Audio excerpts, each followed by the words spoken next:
Deuteronômio, capítulo 27. Moisés, acompanhado das autoridades de Israel, ordenou ao povo: obedeçam a todos estes mandamentos que hoje dou a vocês. Quando atravessarem o Jordão e entrarem na terra que o Senhor, o seu Deus, dá a vocês, levantem algumas pedras grandes e pintem-nas com cal. Escrevam nelas todas as palavras desta lei. Assim que tiverem atravessado para entrar na terra que o Senhor, o seu Deus, dá a vocês, terra onde fluem leite e mel, como o Senhor, o Deus dos seus antepassados, lhes prometeu, quando tiverem atravessado o Jordão, levantem essas pedras no monte Ebal, como hoje ordeno a vocês, e pintem-nas com cal. Construam ali um altar ao Senhor, o seu Deus, um altar de pedras. Não utilizem ferramentas de ferro nas pedras.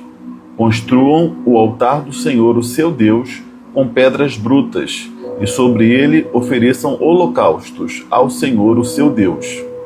Sacrifiquem também ofertas de comunhão, comam e alegrem-se na presença do Senhor, o seu Deus.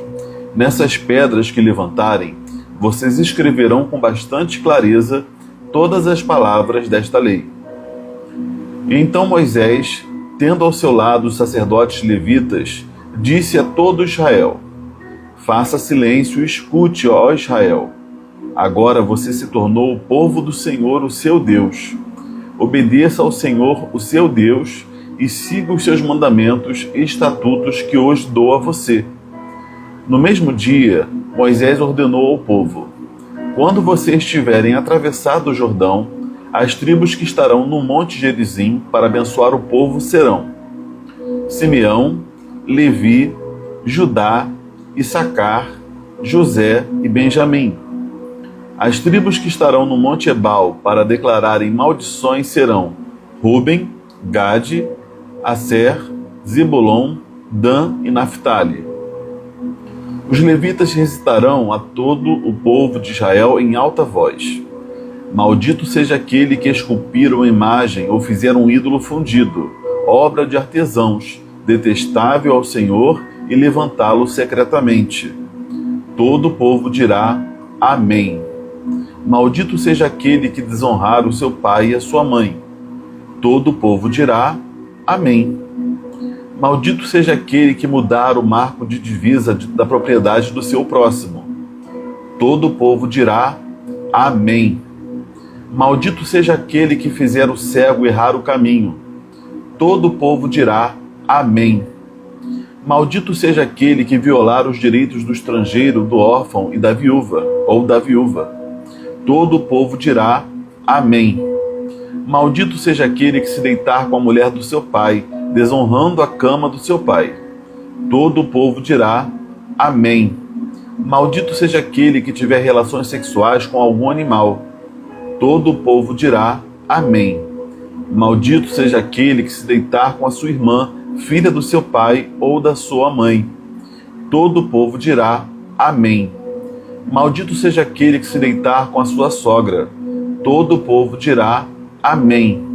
Maldito seja aquele que matar secretamente o seu próximo. Todo o povo dirá Amém. Maldito seja aquele que aceitar pagamento para matar um inocente. Todo o povo dirá Amém. Maldito seja aquele que não guardar as palavras desta lei. Todo o povo dirá Amém. Olá, boa noite, Sonilda. Boa noite, Mirza.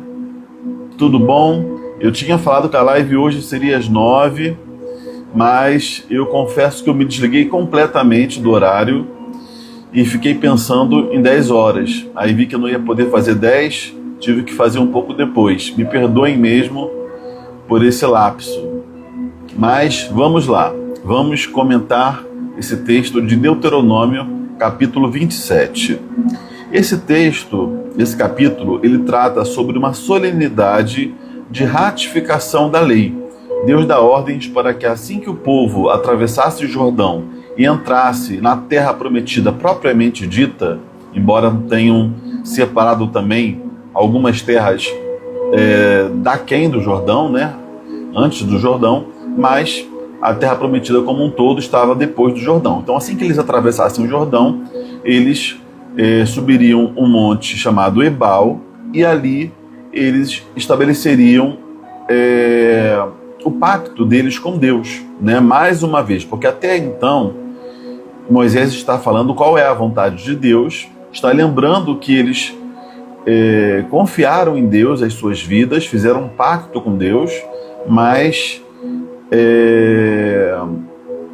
há aqui uma menção a uma solenidade, a uma cerimônia que se faria assim que eles entrassem na Terra Prometida. Nessa cerimônia, o que é que eles iam fazer? Eles iam separar algumas pedras bem grandes, iam pintar essas pedras e escrever a lei do Senhor nessas pedras, para que ficassem como um memorial, para que todos os israelitas sempre lembrassem daquilo que foi pactuado com Deus. E também eles construiriam um altar sobre pedras não lavradas, ou seja, pedras brutas, sem nenhum tipo de manuseio ou lapidação humana. E esse altar, ele também não poderia levar, né, ser construído com nenhum tipo de ferramenta de ferro. E há uma explicação teológica que geralmente dão para isso, tanto para as pedras não lavradas, para que fossem pedras brutas, pedras naturais, e também para que não fosse utilizado nenhum tipo de ferramenta de ferro na construção desse altar. Qual é a explicação que geralmente é dada? Que uma pedra lavrada, ela poderia ser submetida a instrumentos cortantes, instrumentos que poderiam ter matado injustamente alguém. E instrumentos de ferro também poderiam ser usados como armas para matar alguém. Então, para evitar qualquer tipo de contaminação da pureza do altar, né, sendo de alguma maneira contaminado com utensílios, ferramentas que pudessem também ter sido usados para algum tipo de crime, tendo em vista a santidade desse local, eles queriam que fosse feita apenas de pedras e processos naturais, nada de ferramentas ou utensílios que pudessem ser utilizados também para o mal, ok? Até Davi, por ter derramado muito sangue, ter matado muitas pessoas, Deus o proibiu de construir o templo. Então a gente vê aqui uma menção à sacralidade do templo, do altar, né? A sacralidade daquilo que fazemos na presença de Deus. E a santidade do próprio Deus. E vemos que esse altar, ele serviria para, nesse momento dessa solenidade de confirmação da lei, ele serviria para holocausto, ou seja, eram aquelas ofertas trazidas diante do sacerdote que eram totalmente queimadas, dedicadas ao Senhor, geralmente para perdão de pecados. Então, você sacrificava completamente o animal, né, mostrando ali que o Senhor era digno, né, de toda a nossa vida, de todo o nosso ser, e mostrando uma consagração completa dos ofertantes. E também, além do holocausto, seria feito o sacrifício de comunhão, que aqui era feita a morte do animal, porém a sua carne não era completamente queimada. Ela poderia ser compartilhada numa refeição, tanto com os levitas, os sacerdotes, quanto com os ofertantes. E em meio à alegria, um momento de celebração. Então era um sacrifício de comunhão, de gratidão a Deus. Então tinham esses dois tipos de sacrifícios que seriam realizados nesse altar a ser construído no Monte Ebal, tá bom? A construção desse altar no Monte Ebal, ele não significaria a substituição do tabernáculo e do seu lugar de sacrifício, né, no tabernáculo. Eram situações distintas. Os sacrifícios continuariam sendo realizados no tabernáculo,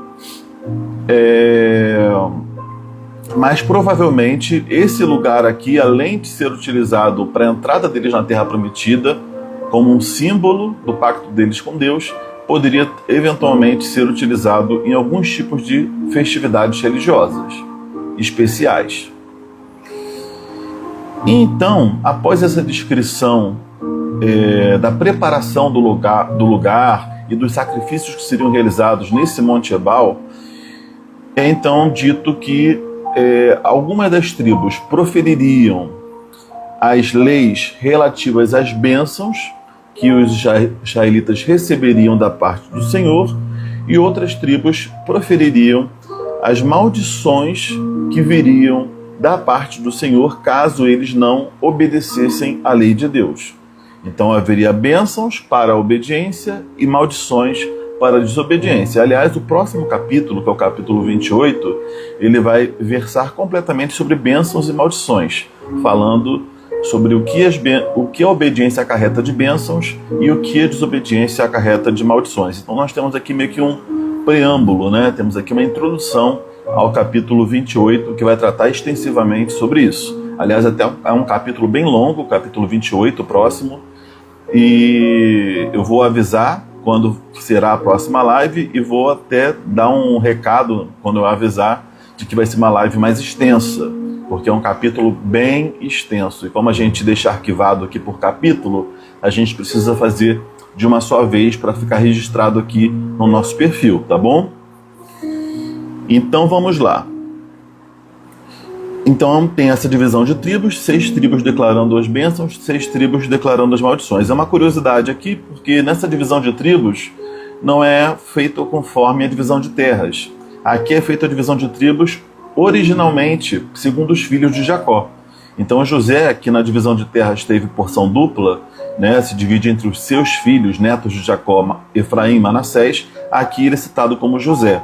E os levitas que não possuem território próprio, aqui eles são mencionados como uma das tribos nessa divisão, tá?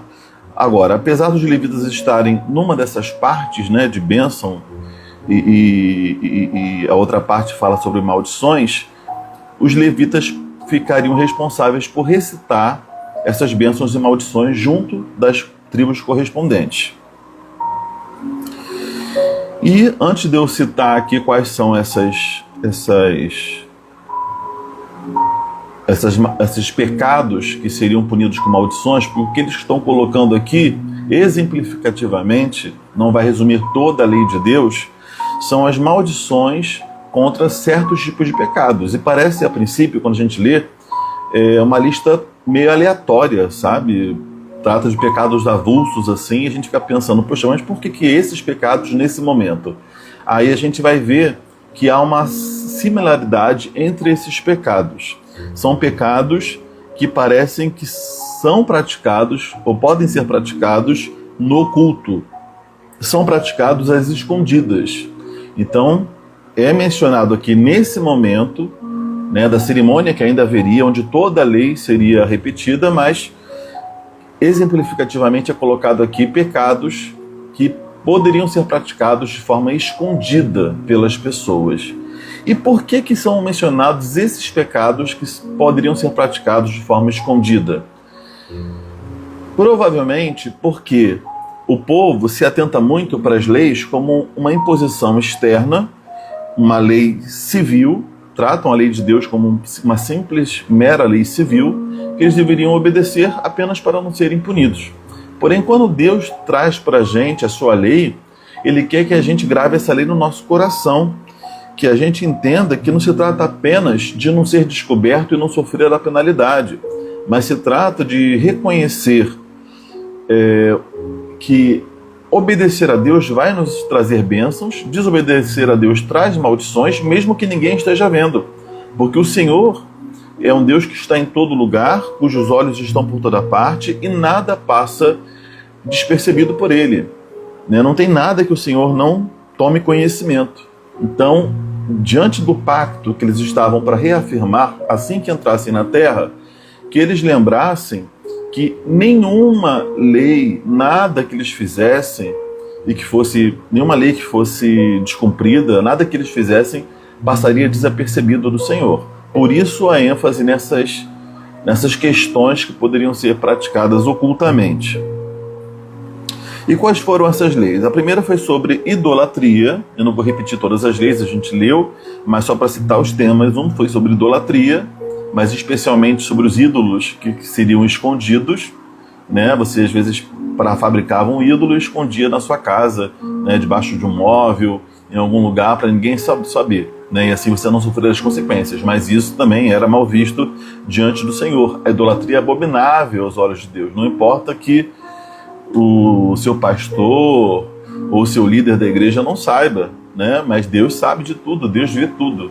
Então, se você está dividindo a glória de Deus com um outro ídolo, né? Está fazendo orações a outro que não o Senhor, você está prestando homenagens de forma contundente e dando graças por bênçãos que Deus te deu, mas a outro que não o Senhor, isso é uma prática idólatra. E mesmo que ninguém esteja vendo, é pecado. Isso traz maldição sobre a nossa vida. O segundo ponto é a desonra dos pais, que geralmente acontecia no ambiente privado, no ambiente familiar. Isso também o Senhor veria. A terceira maldição é proferida contra a desonestidade na demarcação de propriedade. Provavelmente havia algum marco físico para dizer onde uma propriedade começava e onde a outra terminava. Porém, em algum momento, um vizinho maldoso poderia mudar essa demarcação e gerar ali uma confusão, né? Ou enganar o seu vizinho. Então isso também era proibido por Deus, era desonestidade. A outra lei que é mencionada aqui, a outra maldição, né, contra a desobediência mencionada aqui, é pela falta de zelo, respeito ao deficiente físico. Olha que coisa interessante, né? Quando fala aqui para não fazer o cego errar o caminho. Aqui não é sentido figurado não, é sentido literal mesmo, tá? A gente deve zelar pelos deficientes físicos e ajudá-los. Né? Pessoas que agem com desprezo ou maldade para com as pessoas que têm algum tipo de deficiência, elas podem até não ser vistas por ele mesmo, pelo próprio cego, mas elas são vistas por Deus. Outra maldição é proferida pela falta de cuidado, né, de atenção, de justiça pelos vulneráveis socialmente. E como a gente tem falado aqui em alguns capítulos, são mencionados aqui o órfão, a viúva e o estrangeiro, principalmente. Tá? Então, esse trio aí, né, em algumas passagens vai ter 4, né, incluindo os levitas, mas principalmente esse trio, órfão, viúva e estrangeiro, eles não deveriam ser maltratados, né? Pelo contrário, deveria ser zelado o direito deles, deveriam ser tratados com dignidade. A outra maldição é proferida contra o incesto com a madrasta, tá? Então algo também praticado aí no sigilo, na privacidade da casa, mas que não passaria incólume de Deus, dos olhos de Deus. A outra lei, a outra maldição é contra o bestialismo, né, o sexo com animais, que é algo também abominável, reprovável aos olhos do Senhor, visto que o Senhor criou o homem para se relacionar com a mulher e a mulher com o homem, nunca com o animal, né? Deus, não é à toa que Deus criou a mulher dizendo que criou um outro ser, né, que lhe fosse correspondente, né, mas um animal não é. Então, isso é algo que aborrece o Senhor. A outra lei é contra o incesto com irmãos ou meio-irmãos, né, isso também era reprovado diante do Senhor. E a outra lei, o incesto com a sogra, né, faz parte da família também, acaba sendo uma relação incestuosa e que viola o padrão que Deus fez para o casamento, né? E também a confiança e também o pacto que foi firmado maritalmente, né? Então é algo que Deus está aqui condenando. Depois vai falar do homicídio praticado às escondidas. Novamente a gente aqui com a questão do que é feito no privado, do que é feito escondido, mas Deus querendo dizer que nada vai passar batido do olhar dele. Vai condenar também o homicídio contratado, né? Provavelmente aquele que quer matar, não quer levar a culpa, não quer ser visto, porém, tanto aquele que executa quanto aquele que contrata são pecadores, estão passíveis da maldição vindo da parte de Deus. Não é nem lei humana. A lei humana pode falhar, mas a lei de Deus não falha de forma alguma. E por fim, como que resumindo, todas as outras leis que não foram citadas aqui, é colocado que maldito é aquele que desobedece à lei como um todo. Toda a lei que Deus entregou a Moisés e que foi dita para o povo, se desobedecessem, seriam passíveis de serem chamados malditos. Tá bom? À luz, né, do Novo Testamento, do que principalmente o apóstolo Paulo nos trouxe, ele até faz menção aqui a esse último versículo a respeito da desobediência à lei como um todo. Ele vai falar que todos nós pecamos, todos pecaram e carecem da glória de Deus. Isso nos mostra de que somos indesculpáveis diante de Deus, porque não há ninguém que não consiga ficar sem pecar. Você pode até falar, Leandro, eu não pratico nenhum desses 12, 11 pecados que você mencionou primeiro aqui. Ok, mas considerando toda a lei de Deus, né, toda a lei moral de Deus, quem nunca mentiu, né? Quem nunca, às vezes, falou agressivamente com um pai, com uma mãe, talvez alguns não, mas não invejou, não cobiçou o que é do outro, né? Não deixou de fazer valer o princípio do descanso, né? E trabalhou e não descansou, porque era um mandamento também descansar, né? Se a gente for ao pé da letra aí de cada uma das leis que o Senhor deixou, principalmente das leis morais que permanecem até hoje, a gente vai falhar, né? A gente vai se irar às vezes, a gente às vezes vai cobiçar com os olhos, vai desejar a mulher do próximo, e a gente tem que realmente entender que a gente é salvo pela graça de Deus. Isso não é uma carta branca para a gente continuar pecando, mas deve nos encher de temor, né? Mostrando que, na verdade, se fosse por obras, nenhum de nós se salvaria. A gente é salvo exclusivamente pela graça de Deus. Jesus foi o único homem que conseguiu cumprir toda a lei de Deus. E porque ele cumpriu toda a lei de Deus, ele foi um substituto perfeito para morrer na cruz em nosso lugar. Por isso Deus aceitou o sacrifício de Jesus, né? Então, quando nós cremos em Jesus, os méritos de Jesus, como aquele que obedeceu toda a lei do Pai, toda a lei de Deus, né, do Deus Trino, nos é imputada.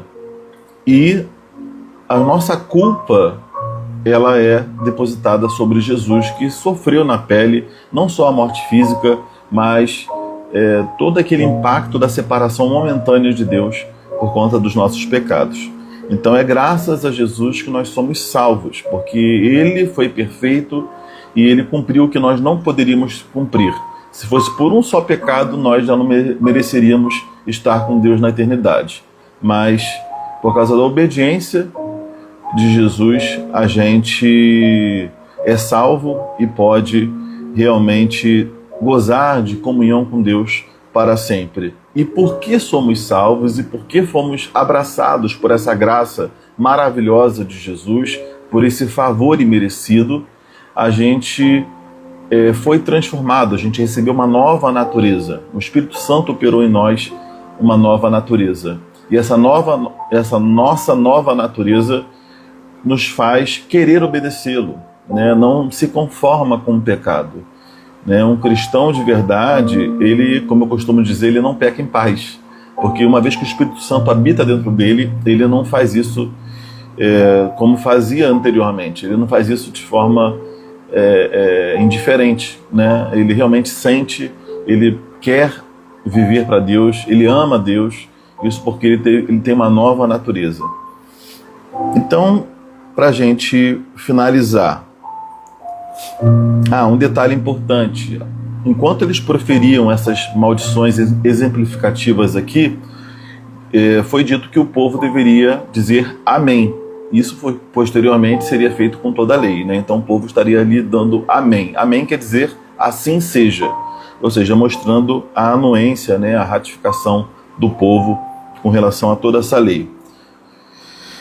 Concluindo, a lei de Deus naquela época foi gravada em pedras para que eles pudessem sempre lembrar. Hoje em dia nós sabemos que a lei de Deus é que está gravada no nosso coração.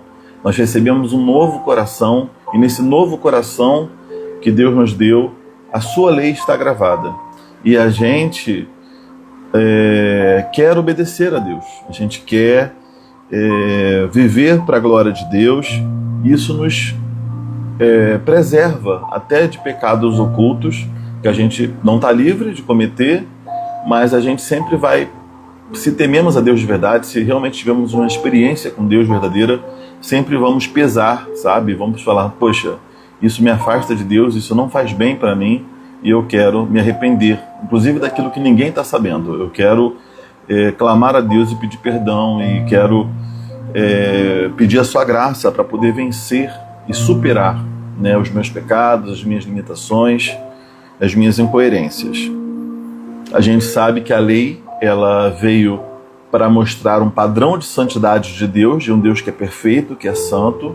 Ela veio para nos mostrar o que Deus deseja de nós, mas também ela serve para mostrar que nós sozinhos não conseguimos.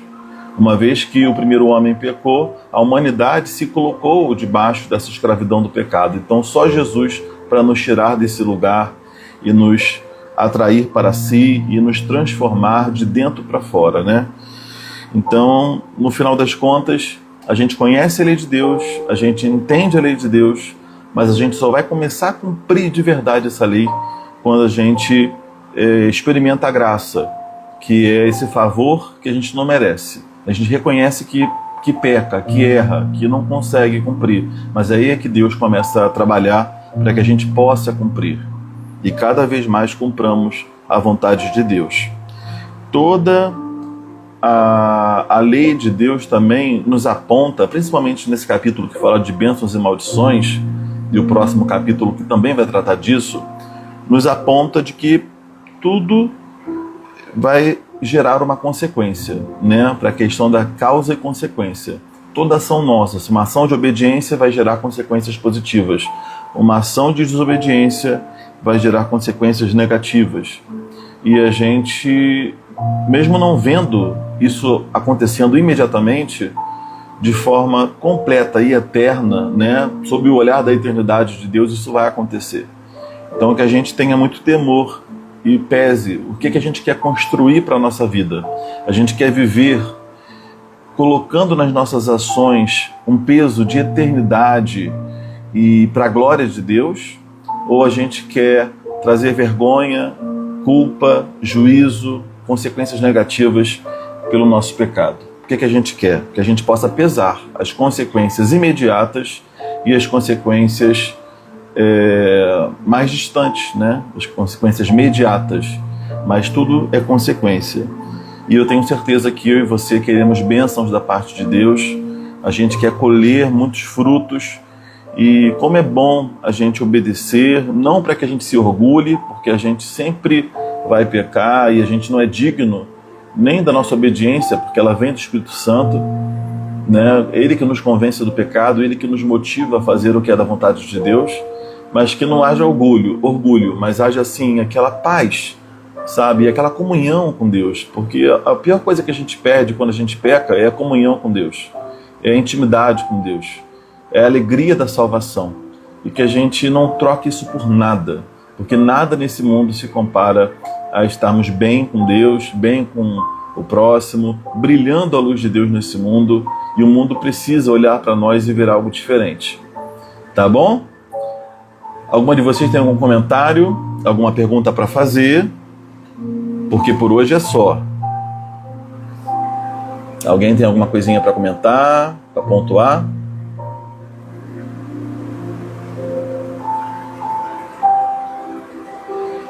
Olha, então já vou adiantando aqui, falando o seguinte: eu amanhã e segunda não vou poder fazer live, porque eu terei 2 festas de aniversário à noite, então para mim vai ficar difícil fazer live, vai ficar muito corrido.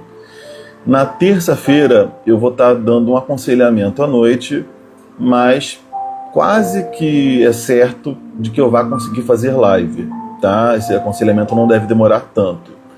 Porém, como essas coisas a gente nem sempre prevê, não sabe como é que vai ser, eu vou avisar vocês mais próximo do horário de costume, tá bom? Então, mais 9, 9h30, eu devo estar publicando alguma coisa nos stories, avisando se a gente vai ter live terça ou não.